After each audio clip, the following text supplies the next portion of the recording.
What if there was a Pokemon region based in ancient Greece? What's up everyone, and welcome to the very first episode of Exploring Fan-Made Pokemon Regions! If you didn't know, it's actually very common for Pokemon fan artists to create entire hypothetical regions that sometimes even tie into a real game. And today we'll be exploring the Arcadia region, a region based off ancient Greek mythology, and as soon as I heard that, I was instantly intrigued. I love anything ancient Greek and Roman related. I was a huge Percy Jackson fan.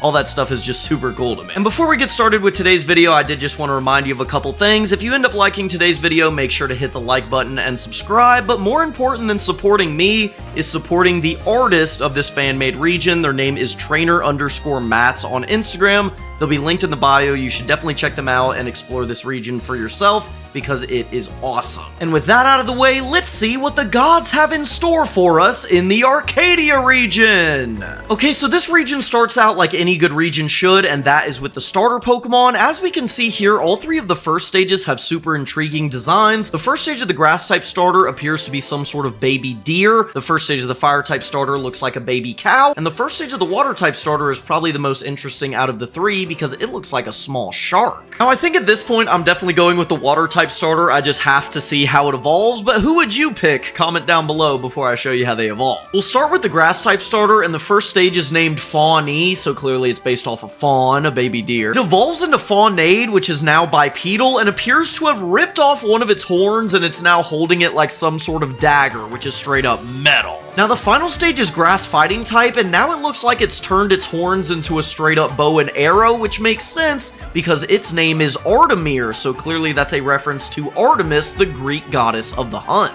And let me just say, having these starter Pokemon based off different gods and goddesses is such a cool idea because not only does it add a lot of personality to their designs, but it also makes it a cooler choice when you do choose your starter, because not only are you picking the starter Pokemon, you're also kind of choosing what god or goddess to align yourself with. Like, if you're a really outdoorsy person, this might be the perfect starter for you because it's based off the goddess of the hunt. That's so cool. The first stage of the fire type starter's name is Caflaze, so it's a calf, a baby cow, and it's got that classic fire type starter flaming tail. The middle stage really just gets a bit larger, but I do like those flames bursting from the hooves. That's pretty cool. So the final stage is fire steel type, and its name is Hephaestor, which means it's a combination of two things from ancient Greek mythology. The first one being Hephaestus, the Greek god of the forge, which makes sense because it's steel type, and the second one being a minotaur, which makes sense because it's a bipedal bull. Last but not least, the first stage of the water type starter is a baby shark. The middle stage is a bit more intimidating looking, now having more sharp edges, looks like it swims faster and tears things apart. And the final stage is water ghost type, and based off Charon, the ferryman of the underworld, which is such a cool theme. It nails the typing. Water ghost type is absolutely perfect, and this ghostly shark design is so cool. I said I would pick this starter at the beginning, and I haven't changed my mind. This is my favorite easily. And that is it for the starter Pokemon. I know we've only scratched the surface of this region so far, but I am already hooked. The ancient Greek aesthetic is so cool, and these starters are literally godly.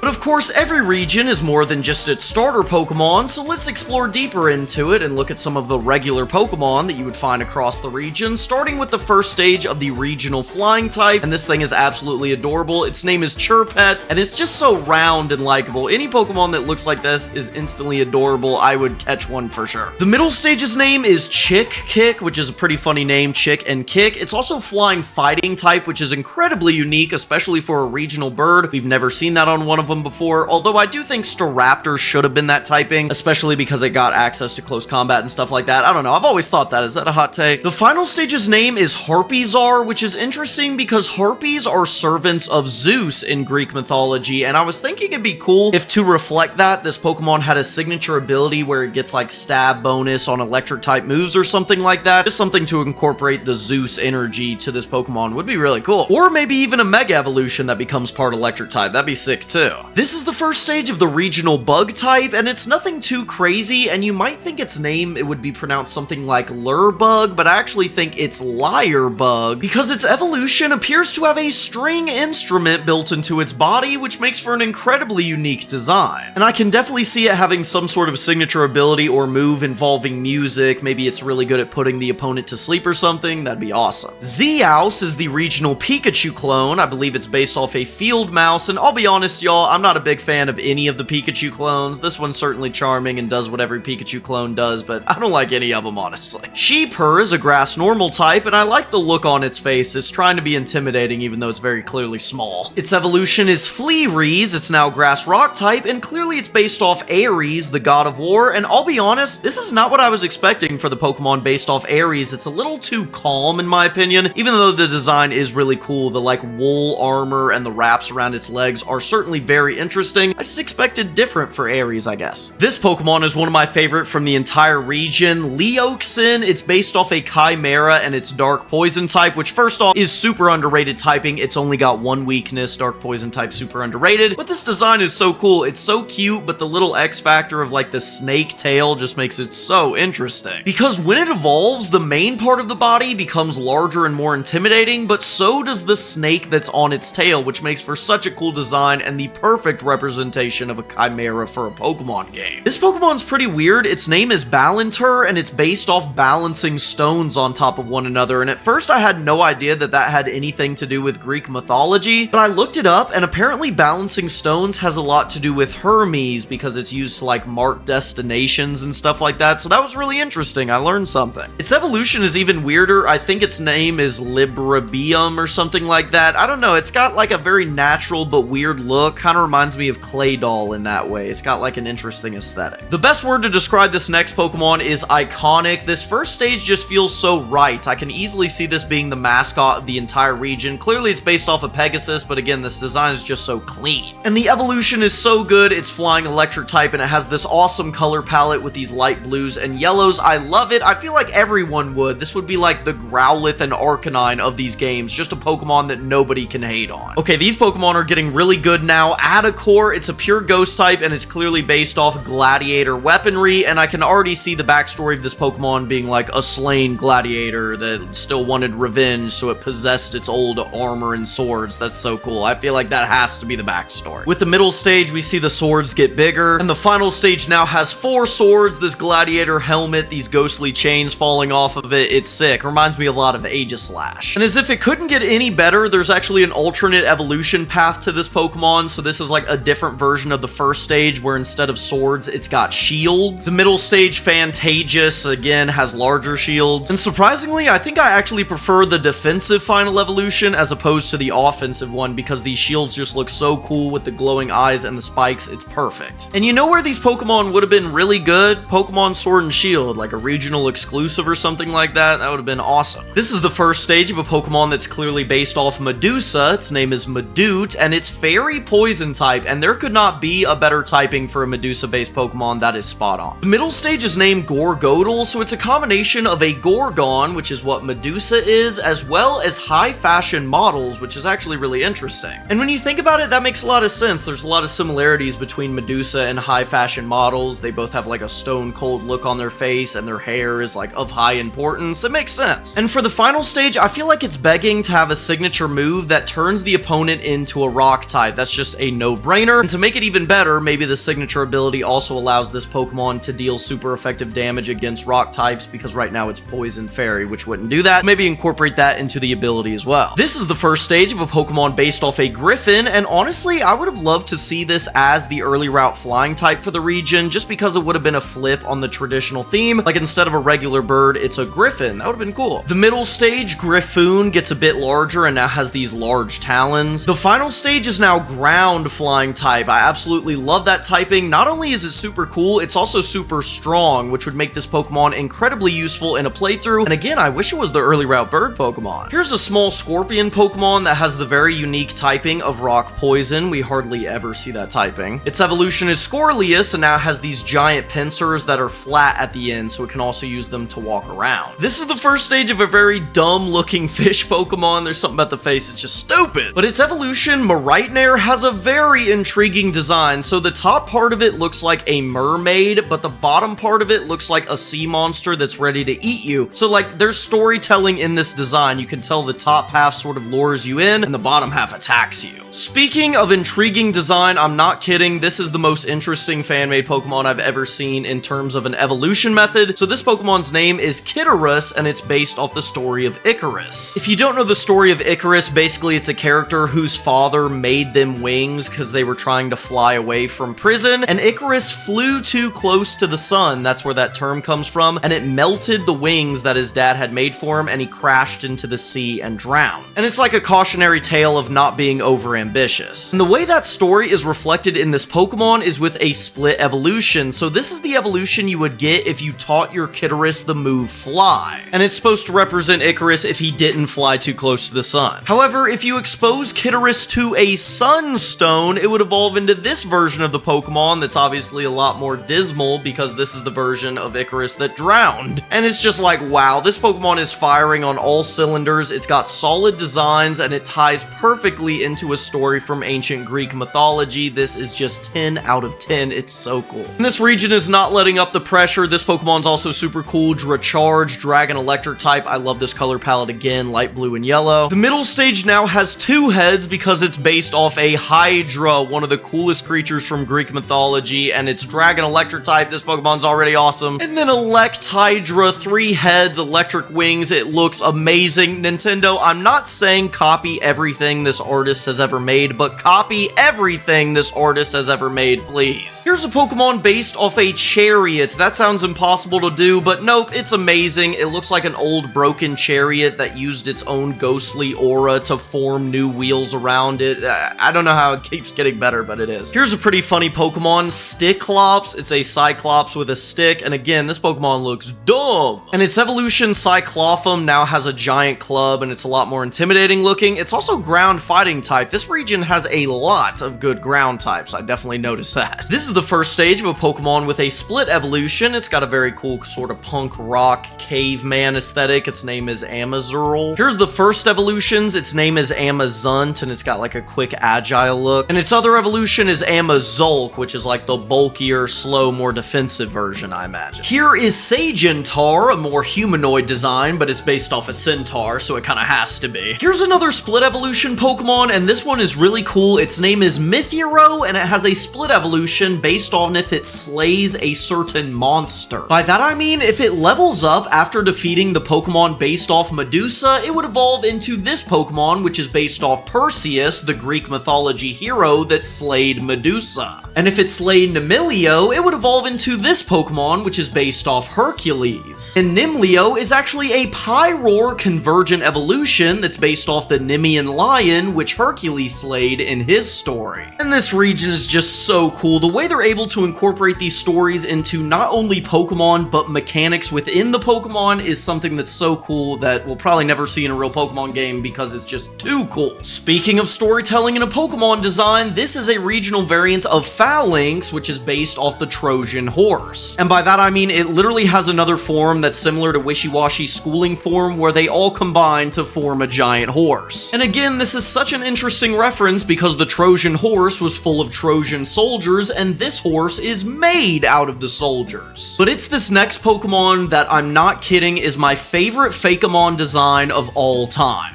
The first stage's name is Smogren, and it's Dark Fire type, which is already super cool typing. With the middle stage, we see that it's got this smoke coming out of its mouth, but the smoke is also forming a second head beside it. This all culminates in Inferberus, a Pokemon based off Cerberus, which has 3 heads, but this Pokemon has 1 head, with the other 2 being made out of the smoke that it's producing. And that is so cool to me because the obvious way to do this design would just be a dog with 3 heads, but they made it way different than that, and it just paid off so well because it's so much more unique this way and plays into the typing way better. It is just perfection. Here's the first stage of a Pokemon that's actually based off Pandora's box. If you don't know the story of Pandora's box, basically there's this character Pandora who's given a box and told never to open it. Eventually she does open the box, and inside of it were all the terrible things that humanity is subject to, so like disease, sorrow, that all got released from the box and into humanity. But the last thing to come out of the box was hope, and that's like why humans still have hope through all these terrible things. That story is reflected in this Pokemon, with it having an additional form where the box on its back is open, and it appears like all these evil spirits are spewing out that are clearly supposed to represent the terrible things that came out of Pandora's box. Here's a regional Yamask that has the bottom of an ancient Greek pillar on it, with the evolution being Temple Regus, which is based off a temple, but I think more specifically it's based off the Parthodon, which is cool. Here's a Lechonk regional variant that's halfway in a cauldron, which evolves into Cauldroink, which now has 3 Lechonks all stuck in the same cauldron together. It's like a weirder Doug trio. And the last thing I'll show you all from this incredible region is this regional Relor, which evolves into a Pokemon based off a Dung Beetle and Atlas, the Titan that's punished by being forced to hold up the sky, where this Pokemon is holding up a rock. And that's gonna do it for this episode of Exploring Fan-Made Pokemon Regions. The Arcadia region did not disappoint. If I had to give it a rating from 1 to 10, I would give it a 9. It was incredible. Like, not only were the designs for the Pokemon really good, but all the references to ancient Greek mythology built into the designs made them even better.